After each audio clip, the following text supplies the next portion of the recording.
네, 반갑습니다. 기름진 학점은행제 안선생입니다.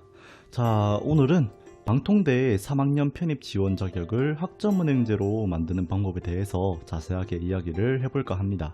이전 영상에서는 자격증이나 독학사 관련해서 짧게 언급하고 넘어갔는데, 이번 영상에서는 자격증 독학사 부분도 최대한 자세하게 이야기를 해드릴 겁니다. 그래서 영상 길이가 조금 길어요. 이 부분은 양해를 좀 부탁드립니다.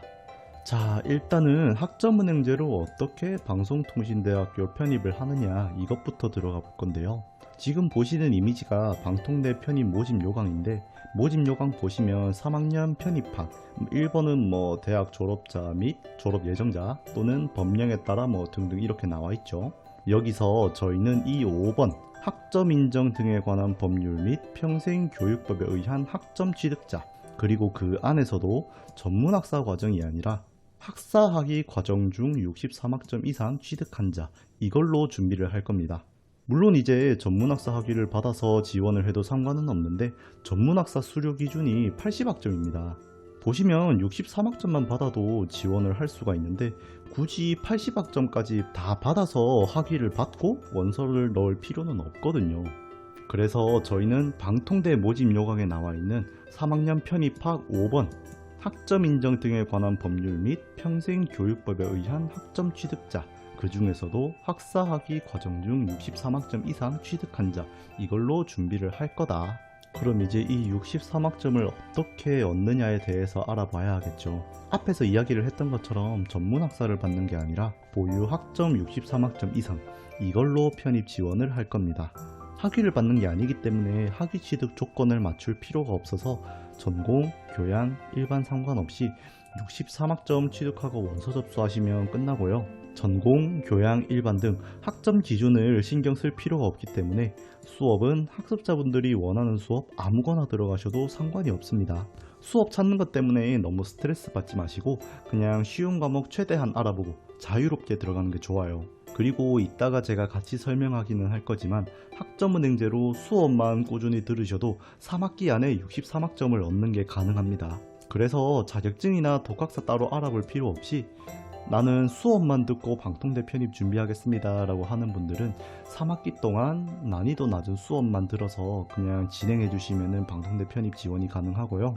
다만 이제 2학기 과정으로 하시는 분들은 수업만 들어서는 63학점이 안 모여요.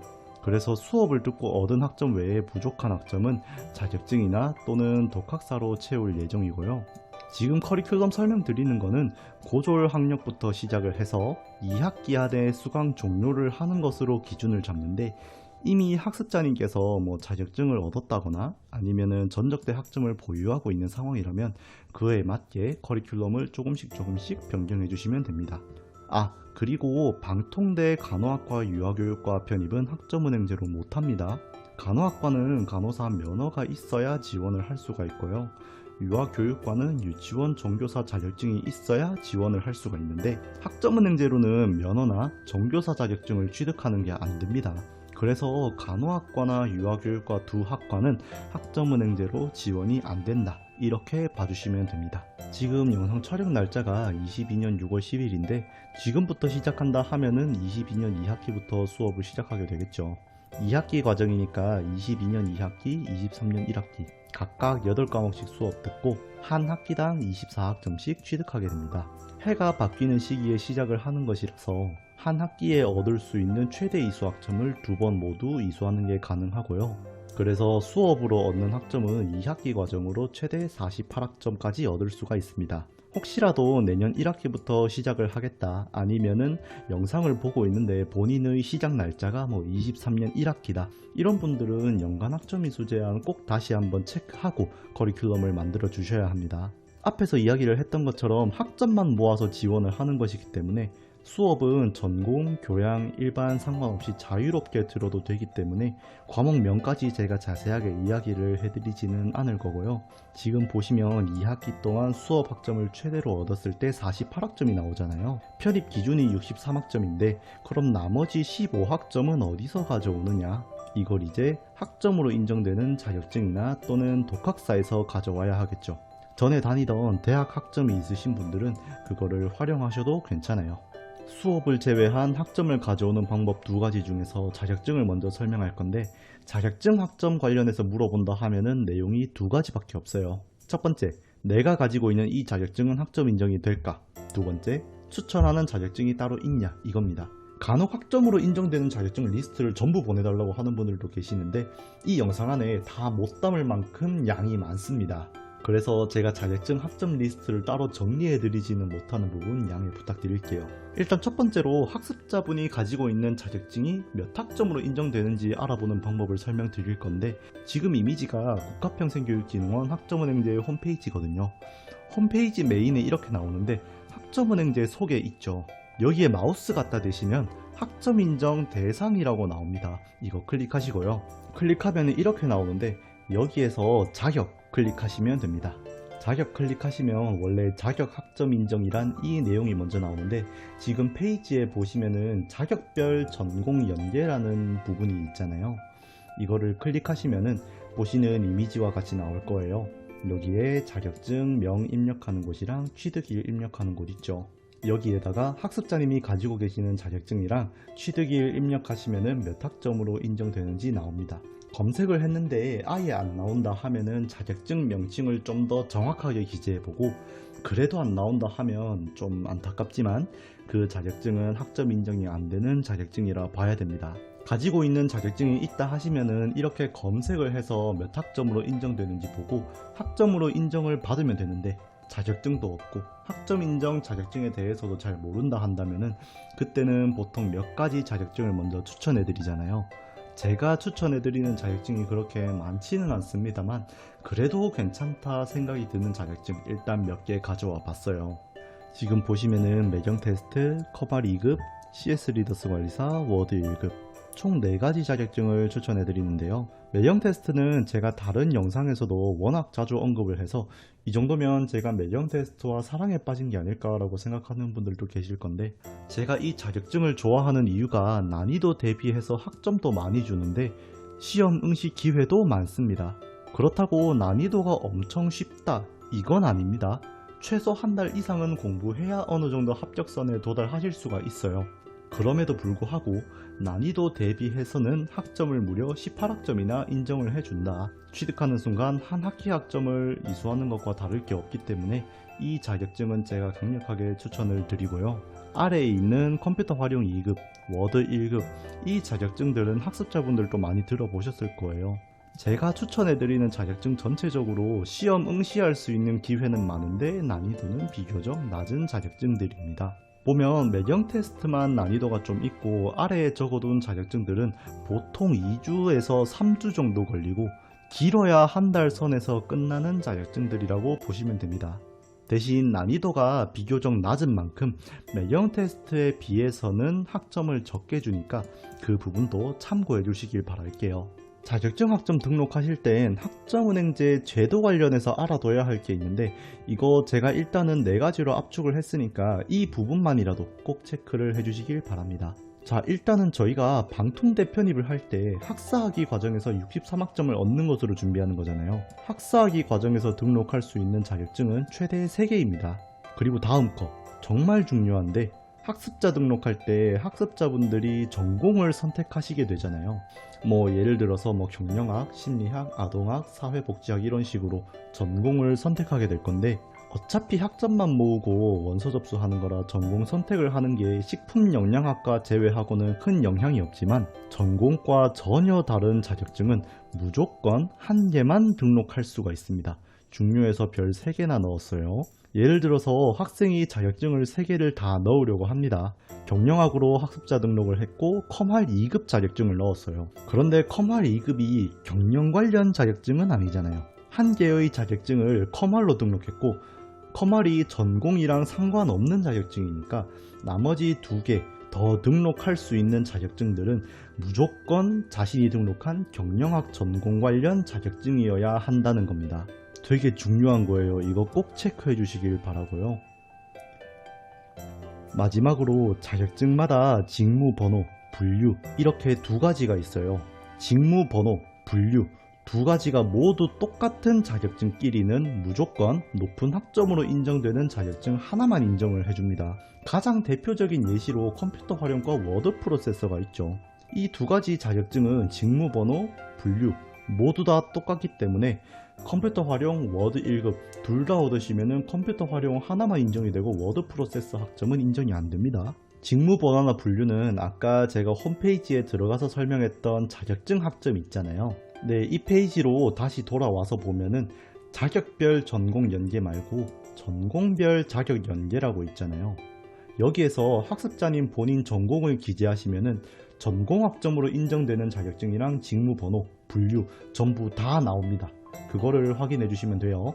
자, 그럼 이제 다음으로 독학사에 대해서 이야기를 할 건데, 독학사라는 게 정확하게 뭔지 모르는 분들도 계실 거예요. 그래서 독학사가 뭔지에 대해서 간단하게 설명하고 넘어갈게요. 자, 독학사가 뭐냐라고 한다면 독학사는 일단 학점은행제와 똑같이 국가평생교육진흥원에서 주관하는 학위취득 제도입니다. 독학사는 이제 학점은행제와는 다르게 학점을 모아서 학위를 취득하는 게 아니라 시험을 응시해서 전부 다 합격을 하면은 학위가 나온다고 보시면 됩니다. 1단계부터 4단계까지 시험이 있고 이거를 전부 다 패스 결과를 받으면 학사 학위가 나온다, 이런 제도라고 봐주시면 되고요. 그런데 학점은행제를 하는 저희들이 이 독학사 시험을 왜 준비하느냐 라고 한다면은 여기 아래 이미지 보시면은 독학사에서 합격한 과목을 학점은행제 안에서는 학점으로 인정을 해줍니다. 지금은 방통대 편입, 그러니까 63학점을 채우는 목적으로만 시험을 준비하는 것이기 때문에 학점 가져오려고 시험 준비한다 라고 봐주시면 되고요. 간혹 이 1단계에서 4단계까지 시험을 전부 다 합격하고 학사학위 받으면 되는 거 아니냐 라고 물어보는 분들도 계시는데 3단계 이상 시험부터는 난이도가 굉장히 높습니다. 그래서 합격률이 엄청나게 낮아요. 학점을 모으는 목적이라면 시험을 준비한다고 해도 3단계 이상 시험은 안 보는 거를 추천합니다. 어차피 학점 취득 목적이라면 1단계, 2단계만으로도 학점을 많이 가져올 수 있어요. 이제 독학사에 대해서 좀 더 알아보시다 보면은 과목들이 굉장히 많을 겁니다. 여기서 무슨 시험을 봐야 하나 고민이 될 건데, 독학사도 일단은 제가 추천하는 과목들 몇 가지 가져왔습니다. 1단계랑 2단계만 있는데 1단계는 기초 교양 과정이라서 국어, 국사, 영어 이런 과목들을 응시해 주셔야 하고요. 이미지 보시면은 제가 국사, 영어, 문학개론, 사회학개론 이렇게 4과목만 색칠을 해 뒀잖아요. 네, 국어가 조금 어렵습니다. 국어 시험이 좀 어렵다 보니까 제가 이렇게 4과목만 먼저 체크를 해 뒀고요. 대신에 학점 취득 목적으로 독학사를 했다 한다면은 일단 5과목 전부 다 준비하는 걸로 해주세요. 여기에 색칠해 둔 과목들이 다 붙을 거란 보장이 없으니까요. 그러면 2단계로 넘어갔을 때는 뭐가 가장 무난하냐? 개인적으로 생각했을 때는 가정학 전공이 가장 무난하다고 말씀을 드리고 싶고요. 난이도 부분에 비해서는 가정학이 다른 전공들에 비해서는 비교적 쉽다 보니까 저는 가정학 전공을 추천드리고, 그 안에서도 가정학 원론, 가정관리론, 의복재료 이렇게 3과목 짚어보았습니다. 과목 선택 때문에 고민하는 분들은 적어드린 과목으로 한번 준비해 보시는 것도 괜찮아요. 그럼 이제 지금까지 설명해드린 내용들 조합해서 학습 설계를 만들어 볼 건데요. 생각보다 굉장히 쉽습니다. 일단 제가 사전 설명 조금만 먼저 하고 들어갈게요. 학점을 얻는 방법이 수업, 자격증, 독학사, 전적대학교 학점 이렇게 4가지가 있잖아요. 그 안에서 온라인 수업을 통해서 학점을 얻는 건 학점을 얻는 4가지 방법 중 가장 안전하게 학점을 가져올 수 있는 방법이라고 봐주시면 됩니다. 그래서 수업 학점을 많이 넣으면 많이 넣을수록 자격증, 독학사에 대한 부담도 그만큼 줄어들겠죠. 지금 커리큘럼에서도 수업 학점을 2학기 안에 얻을 수 있는 최대 학점 48학점을 전부 다 가져온다는 걸 기준으로 잡았습니다. 이게 좀 마음에 안 든다 하시면은 보고 계시는 커리큘럼에서 수업 대신 자격증이나 독학사 추가하고 수업 줄이셔도 상관없어요. 그리고 전적대학교 학점 있으신 분들 있잖아요. 그분들은 그냥 학점만 등록하면 되는 거라서 이번 영상에서는 전적대학교 학점 제외하고 커리큘럼을 만들겠습니다.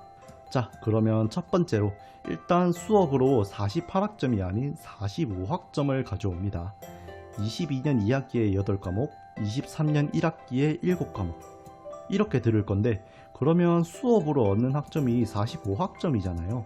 여기에서 뭘 추가하느냐, 외경 테스트 우수 등급 자격증 하나를 취득해서 학점을 추가합니다. 정말 무난해요.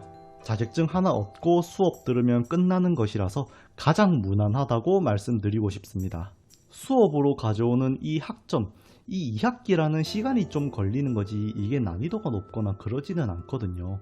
사실상 매경 테스트라는 자격증 하나만 얻으면 2학기라는 시간 안에 확정적으로 63학점을 얻을 수 있다고 봐주시면 됩니다. 매경 테스트가 엄청 쉽다 이런 건 아니지만 그래도 취득하면은 수업도 줄이고 나머지 학점도 보다 안전하게 가져올 수가 있어서 저는 이렇게 하는 것도 괜찮다고 생각을 해요. 다음으로 지금 보시는 커리큘럼이 이제 두 번째 커리큘럼인데요. 여기에서는 2학기 과정으로 48학점 전부 다 가져옵니다. 그리고 독학사 1단계 4과목을 합격해서 부족한 학점을 채워 넣는 건데, 과목은 제가 일단 여기에 다 적어 드렸고요. 독학사가 단계별로 1년에 딱 한 번 응시를 하잖아요. 그래서 시기에만 맞춰서 공부하고 합격하면 그냥 학점을 가져오게 됩니다. 다만 1년에 딱 한 번만 응시를 하다 보니까 설계에는 제가 이렇게 4과목만 적어 드렸어도 응시하시는 분들은 가급적이면 5과목 전부 다 응시하는 걸로 준비해 주세요. 그리고 독학사 하는 분들 중에서 결과가 나왔는데 생각보다 불합격했는 과목이 너무 많다 하시면은 그때는 학점을 보충할 만한 다른 대체 수단을 좀 알아보셔야 됩니다. 그게 아까 제가 추천해드렸던 자격증이어도 괜찮고, 아니면은 독학사 2단계 시험을 준비해서 채우셔도 괜찮아요. 이게 학위를 받는 게 아니라 보유 학점만 받고 지원을 하는 것이라서 정말 간단하게 준비하고 끝낼 수가 있습니다만은, 커리큘럼을 자신의 상황에 맞게 좀 더 변형하고 싶다거나 아니면 내용이 조금 부족하다 느끼는 분들도 계실 겁니다. 그래서 제가 별도로 몇 가지 내용을 추가로 설명해 드릴 건데, 첫 번째로 이미 학습자님께서 취득한 자격증이 있으면은 그것도 학점 인정이 가능합니다. 있으면은 최대한 활용해 주셔서 학점 모아 주시면 되고요. 초반에 제가 언급하기는 했는데 앞에서 보여드린 두 가지 설계에서 수업 학점을 좀 줄이고 자격증이랑 독학사 학점을 추가해도 상관이 없습니다. 그리고 이렇게 말했을 때 수업을 좀 극단적으로 적게 듣거나 아니면은 아예 안 듣고 자격증이나 독학사로만 학점을 채워서 지원하는 것도 괜찮냐고 물어보는 분들도 계세요. 괜찮습니다. 아래에 지금 이미지 보시면은 성적 적용할 때 학점은행제는 성적이 없어도 성적 산출 불가 전형으로 원서 접수를 따로 할 수가 있어요. 그래서 수업 없이 자격증이나 독학사로만 학점 채우셔서 원서 접수하셔도 문제없이 가능합니다. 자, 이제 마지막으로 식품영양학과 지원하는 분들한테는 많이 중요한 내용일 것 같네요. 모집 요강 보시면 식품영양학과 지원자들은 따로 전공 이름을 맞추셔야 되잖아요. 근데 이거는 따로 자격증이나 면허를 요구하는 게 아니기 때문에 학점은행제로도 지원을 할 수가 있습니다. 출신 학과명에 식품, 영양, 음식, 급식 뭐 이런 이름들이 들어가 있으면 지원을 할 수가 있으니까 학점은행제로 식품영양학과 준비하시는 분들은 학습자 등록을 할 때 학사학위, 식품조리학 전공으로 등록하시면 되고요. 학점 모으시는 건 앞에서 말씀드렸던 것과 똑같이 전공, 교양, 일반 상관없이 아무렇게나 얻고 63학점 만들어서 지원하시면 됩니다. 전공이 무슨 전공이냐 이게 중요한 거지 무슨 수업을 들었냐가 중요한 게 아니라서 이것만 신경 써주시면 식품영양학과도 지원할 수가 있어요. 자, 제가 오늘 준비한 내용은 여기까지고요. 영상 보시면서 궁금한 부분이 있거나 아니면 별도로 상담 필요하다 하시면은 상담 링크 통해서 문의 주시거나 댓글 남겨주시면 되고요. 상담 링크는 영상 더보기란에 제가 넣어뒀으니까 필요하신 분들은 링크 활용해서 상담 요청해 주시길 바랍니다. 영상 보고 나서 도움 많이 되었다 하시면은 저는 더 바랄 게 없을 것 같네요. 자, 그러면 오늘 영상 여기서 마무리하겠습니다. 긴 영상 시청해 주셔서 감사합니다. 저는 지금까지 기름진 학점은행제 안선생이었습니다.